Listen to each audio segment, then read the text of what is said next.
This e-lecture is part of Pearson's Professional Development Series for first-year writing instructors. Hi, I'm Risa Gorelick, and I'd like to talk about food writing.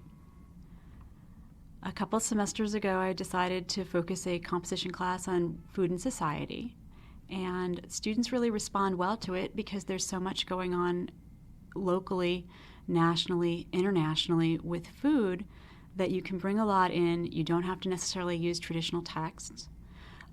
I've used Fast Food Nation by Eric Schlosser, Michael Pollen's In Defense of Food, Best Food Writing 2007, where it comes out, I believe, every year. There's another edition so that there's a bunch of different articles, publications like the New Yorker, Gourmet, Bon Appetit. Students really relate well to it because we all have to eat. This year, I'm continuing with a pilot that I started at another university at my new job, where students are focusing on food.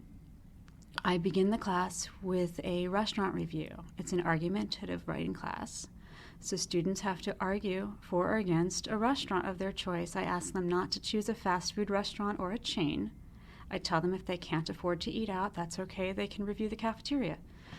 And I always get a couple who decide to do the cafeteria. I think it's more because they're lazy than that they forget about doing this. But a lot of students are really excited about this. They, find a date. They grab a couple of students in the class. They, grab their dorm mates, and they head off to a place. And I give them some samples, and I tell them that, tell a story about why you're here and what you're doing without saying I am coming to review a class because my English professor is requiring me to do this.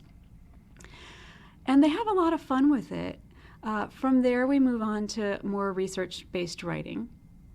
And we look at Fast Food Nation. They write an argument based on what they read in Fast Food Nation, where they argue, about some of the research in there, about the rights of the workers in the fast food industry or the people who produce the meat and the plants. They write about other, related issues about, how much fast food are we eating? Why are Americans so fat? Health-related issues. I live in the New York metro area. A couple years ago, when I first piloted this course, New York City had banned trans fats.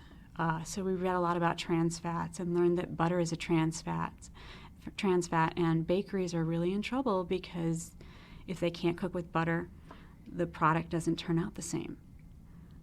We learn about margarine and how that was kind of a Frankenstein experiment gone awry. And I had students who, eat a lot of fast food prior to taking the class, and one student who came in, a week and a half into the summer semester saying, "You've ruined my life. I can't eat anything now." And I said, well, maybe that's not such a bad thing. Maybe you should, maybe eat a few more vegetables.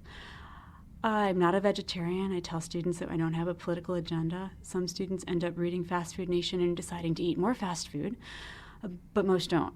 I had students come to me and say that they've become a vegan after this class, or that they are a vegetarian, or that they are eating more meat after reading some of the issues. I have some students that tell me I take food way too seriously. I had some students who just, weren't aware about a whole lot of things. They told me that foodies is really not a word.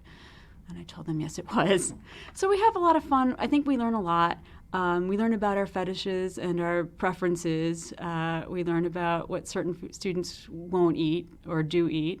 And it can be fun. Instead of doing a final exam at the end of last semester, we did a potluck. And I think that scored me some points. And students had a good time, and we did a lot of good writing about, and revision and peer grouping and discussing about food, and it can be a really big eye-opener to students. One student who a couple semesters ago was a business student who for some reason had transferred in and never taken first-year comp, was taking it as an upper-level student, and he read stuff about high fructose corn syrup and decided, after doing all his research, that this is probably what was making Americans fat.